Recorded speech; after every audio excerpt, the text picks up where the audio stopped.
Well, hello everyone. Welcome to this video. Today we're going to look at a paper and something that's quite interesting. It's a lot of chatter and you may have heard a lot about it, is the gut-brain relationship. What the mechanisms are around that, why it's important, the fact that the gut and the brain talk to each other consistently. It's pretty much a two-way path. A lot of people have been talking about the vagus nerve, a lot of things around that, but the importance it is to our mental health. You know, a lot of people are chattering about it, but a lot of people don't realize how important gut health is to our overall health and our mental health, which is very important. The paper we're going to be looking at is printed in Nutrients. It's a review paper. A data review paper is something that's taking all other where scientists, published papers. Yeah, scientists who want to have a look at the whole field, they look at a whole lot of papers, research papers, and take out of those papers what they think is relevant. And as you will see, and this is 132 different papers that are referred to in this. So it's basically the state of the art and what we know about this subject at this point in time. Yeah. So scientists taking 132 papers, looking over it and going, okay, what can we see out of these published reviewed papers? That's right. And peer-reviewed papers, I guess, on all these other sites from nature.com to maybe the British Medical Journal. Yeah, all sorts of journals, top journals. Overall perspective of good science. That's right. The paper we're looking at is the review paper, is regulation of neurotransmitters by the gut microbiota and effects on cognition in neurological disorders. So that, in layman's terms, that's looking at the relationship between the gut. Yeah. Neurotransmitters are chemicals, if you like, or compounds that are produced by you to bridge the gap between nerves. One nerve fires, the electrical impulse moves down the axon or the body of the nerve. It reaches the end, and neurotransmitters are put together instantly, pushed out into the gap between it and the next nerve, the synapse, and that triggers the next nerve. What kind of neurotransmitters, like what is could be some names for some neurotransmitters? Well, there's a whole range of them. There's serotonin, dopamine, acetylcholine, gamma-aminobutyric acid, or GABA, if you like. And they have different functions. I guess the two, we hear a lot with technology and kids on their iPhones and all that kind of stuff that, dopamine, that hit you get, that self-glorifying hit. Yeah, that's right. And some of them, like dopamine and serotonin, are more excitatory,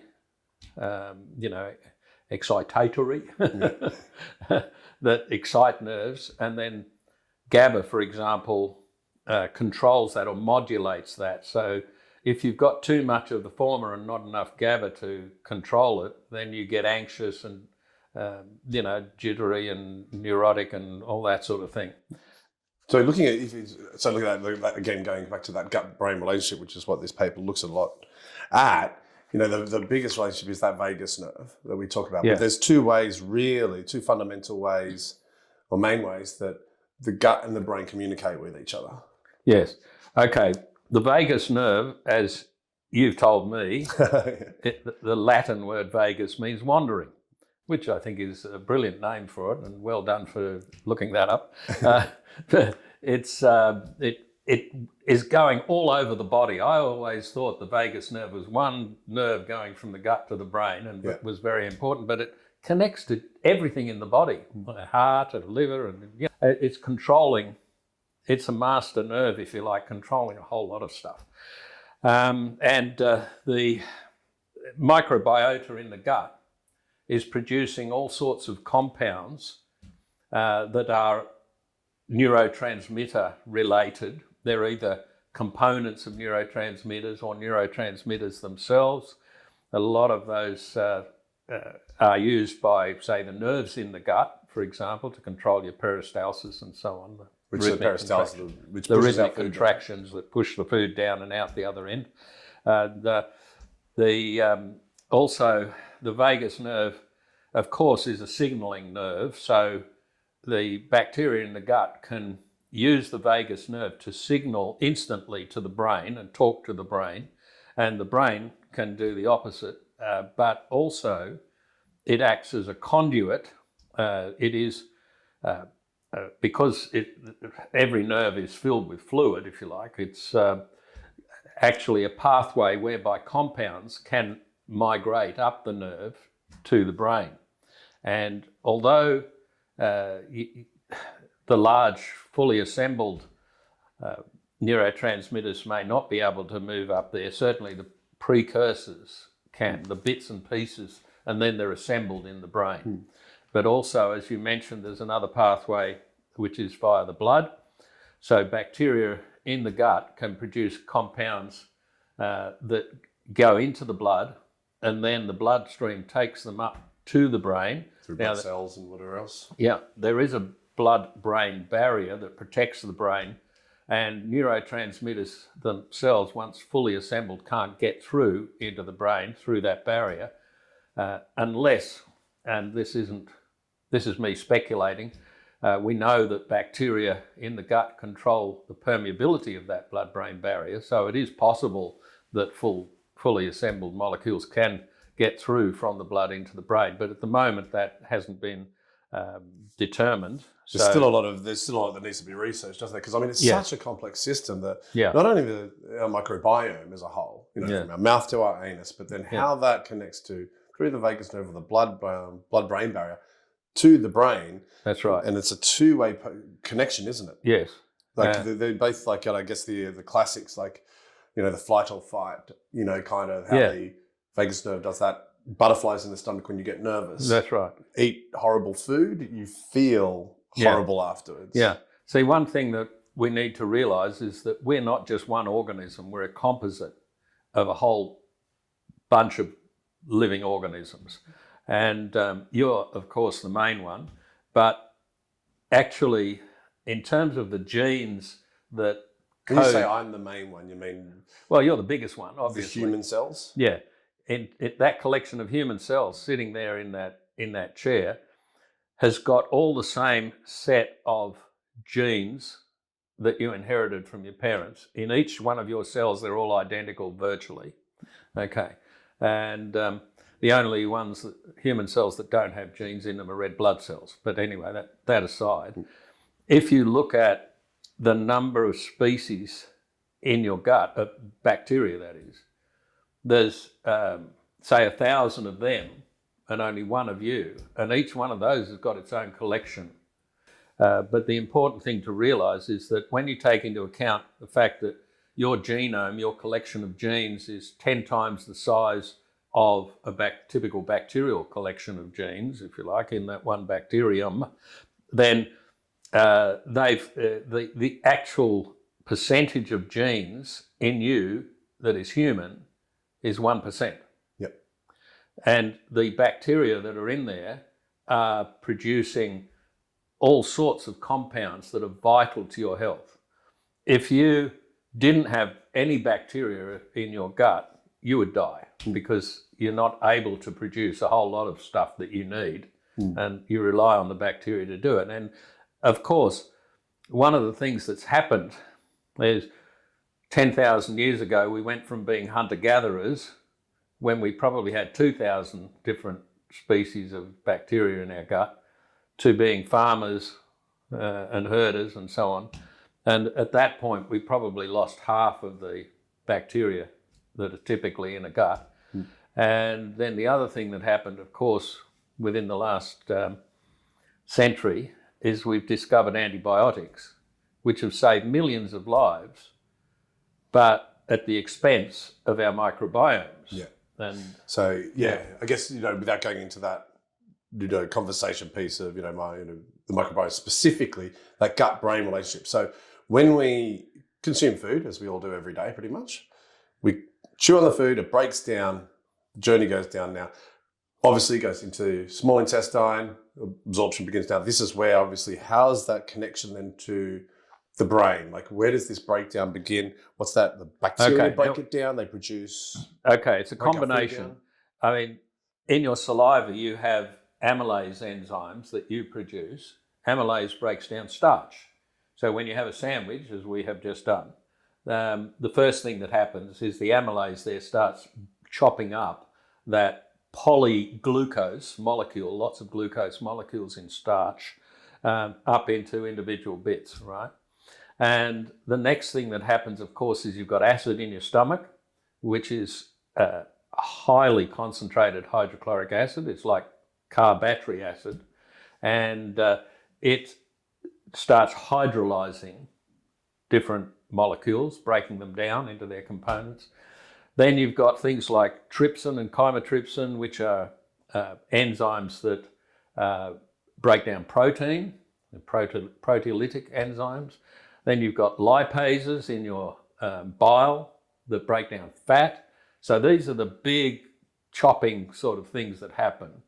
Then those components... The workshop of breakdown. Yeah, it's chopping it up into bits. Because as we were talking before this video, there's two processes involved in metabolism. One is breaking down these big molecules into their components. That's called catabolism. And then reassembling those bits into molecules that we need, either done by us or by our bacteria, right? And When you say us, when you mean as our human cells are doing these things, building molecules that we want, and that's called anabolism. But the point is that a lot of the molecules that we desperately need, if you like, for our brain function are made by bacteria, or at least the components are, and then, for example, the neurotransmitters are assembled in the brain by our enzymes. Yep. All right? So the mechanisms of that traveling, so specifically from, because I always had in my head, knowing about the vagus nerve, that I just assumed it passes up the vagus nerve into our brain, but it's not that simple, is it? There's obviously, no. Nothing in the body is that simple, unfortunately. No. It's just so complex. Yeah. And the way it happens is there is, as I said before, there is some conduction of molecules up the vagus nerve, but there's also the blood route to the brain. So certain molecules will translocate from our digestive system, obviously bacteria and our gut microbiome having a huge play on this. That's right. Into our bloodstream and then transport it up to our brain and then potentially then into our brain. Right. Now, the interesting thing is that when you take an antibiotic, for example, you run the risk of creating a dysbiotic situation in your gut. Dysbiosis, in simple terms, is too many bad bugs, not enough good ones. All right? And once that balance gets out of whack, and look, it's quite normal to have what would be called bad bacteria in your gut. It's just that when you get too many of them is a problem. And particularly if you've, and this is a bit of an aside, but when you take an antibiotic, it can potentially wipe out the bacteria in your small intestine. And then usually it's oral bacteria that come down because you've got an oral microbiome as well. Of course.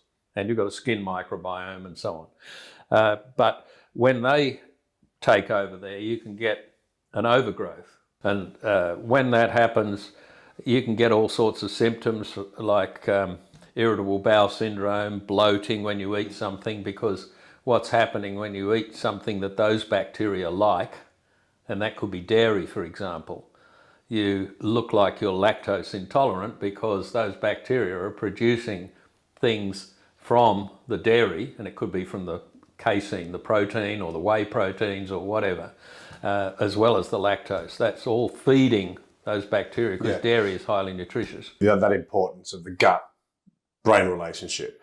Because if we don't have the gut right, it can lead to a whole bunch of different issues. This paper itself, talks about Alzheimer's disease, Parkinson's. It goes into autism, schizophrenia. And I think it's fascinating. It's like, how important that role is, and that now science is sort of pushing forward into that realm to unlock that relationship. I thought it was interesting how we were sort of talking about, from a behavioural perspective, we're talking about the snail before, that you were saying that there's a parasite that gets into a snail and then changes behaviour for its survival. Right. Yeah, there's a parasite that spends half its life cycle in a snail and half in a bird, and it's got to get from one to the other.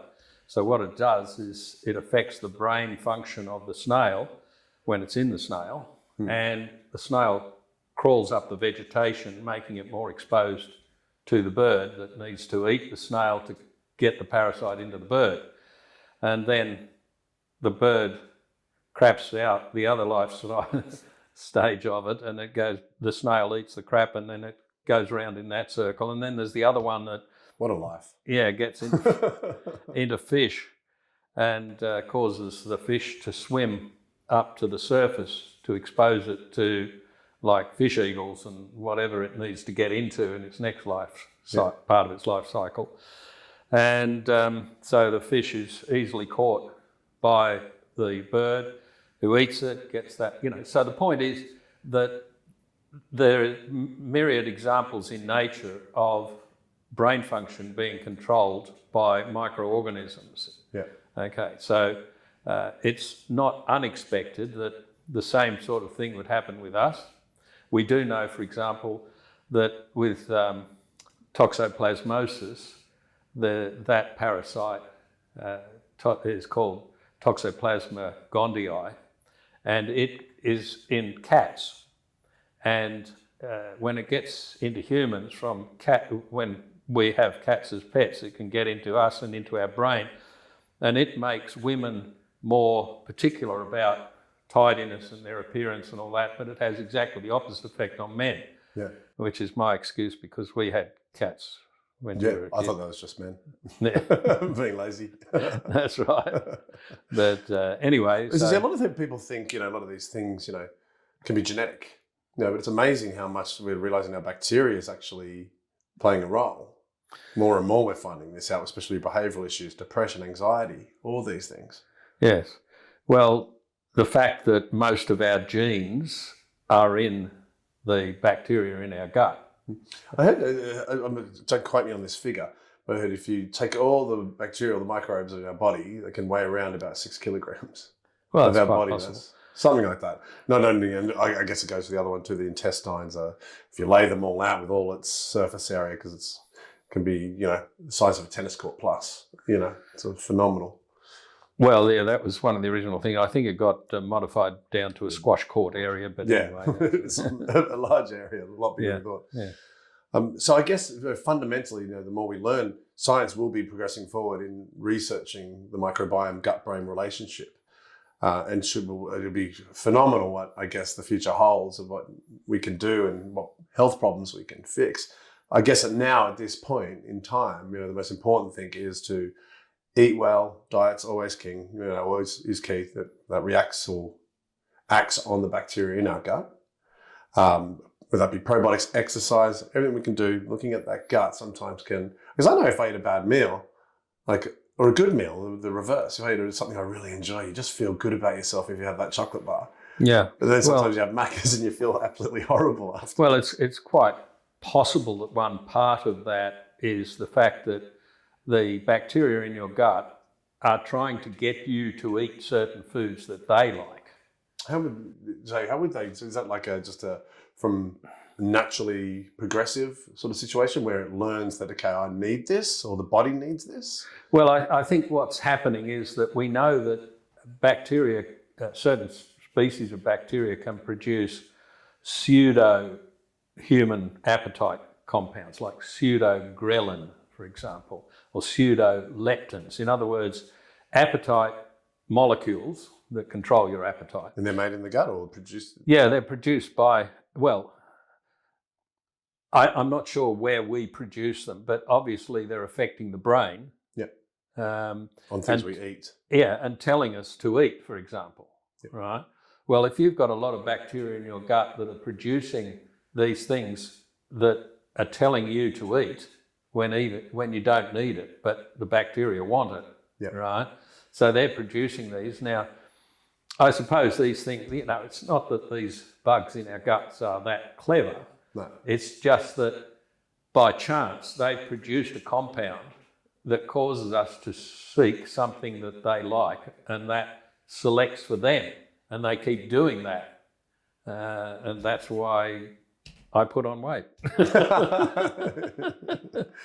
I knew it wasn't my fault. I'm sure you've got a healthy gut, but you've maybe got some good bacteria in there that are making you reach for chocolate. That's what it is. That's what it is. Yes, definitely. Well, that's self-control. But I mean, that's a conversation I heard the other day about, again, looking at this gut-brain relationship is that, and let's not go into this, but the philosophy of, do we have a choice in life, or are we controlled by the bacteria and the gut-brain relationship? I mean, that's a rabbit hole in itself. That's a whole different discussion.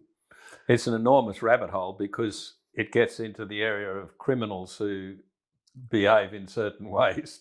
Legally, you can just blame it on the bacteria. Yeah, that's right. I'm not guilty on the basis of I've got bad bugs in my gut, Yeah. And I think, so look, in summary, looking after your gut's important. Exercise, health, food, all those things. But understanding that there is that massive relationship there. It's very, very complex, but something that needs to be thought about. Yeah. In our anxiety and depression, if we suffer from those. Yes, the thing is, if we're anxious and depressed, we tend to think that it's a psychological thing, when actually it's a physiological thing more often than not, perhaps. Of course. Would a microbiologist always look at the gut and a neuroscientist look at the brain, or? Well, yeah, we all have our tunnel vision and our own area of expertise. Yeah, our own area of expertise. So, I mean, depression can often be a vitamin deficiency, for example. We know that the neurotransmitters need either vitamin B1 or vitamin B6 in the case of serotonin and dopamine to even be put together, and that vitamin sticks to a part of the it sticks to part of the enzyme that produces those neurotransmitters, and without those vitamins you can't produce those neurotransmitters. So that can be another component. People who are depressed are often deficient in those vitamins, for example. Yeah. And I think this paper sort of, perspectives, its summary basically says that we need to look more into the gut. We need to look after our gut. We've got to look at how the role the microbes play and all that on our brain behaviour. Yeah. And vice versa. Yeah. Because it's a two-way street. And behaviour and diseases or disorders. And I mean, epilepsy, we've seen dramatic impact on. And anecdotally, with improving gut health. Yeah, by improving gut health, and they stop having fits. Who would ever thought that? Not in a million years, like when I was a kid or a teenager or a young adult, would I ever thought that gut bacteria could play a role in my feelings. Yeah, that's right. That's right. And all these problems that this paper talks about. Yeah. I mean, if you're feeling rejected, in your case, it's nothing to do with your gut microbes. It's just you. It's just you abusing me verbally. Son, you're in trouble. Well, I guess that's another, again, auditory and sensory cell. That's also going to have an impact on the brain, isn't it? Of course. Can't forget about that. No. But we're just going to focus on the gut. The bottom line is we're complex, and all of these things are interacting variables. And very complex. Yeah. You can't change your genetics, and maybe you can't change your wife, but... Yeah. I'll let Mum deal with that. Well, I hope everyone found that interesting. As per usual, we'll put the link to the paper in the description below or somewhere around the video, wherever we put it. Any questions, put it at the bottom of the video. Like, subscribe to our YouTube channel. That always helps, and we'll be doing more content. And hopefully see you in the next video. Thanks, Dad. Yep. Thank you. Bye-bye.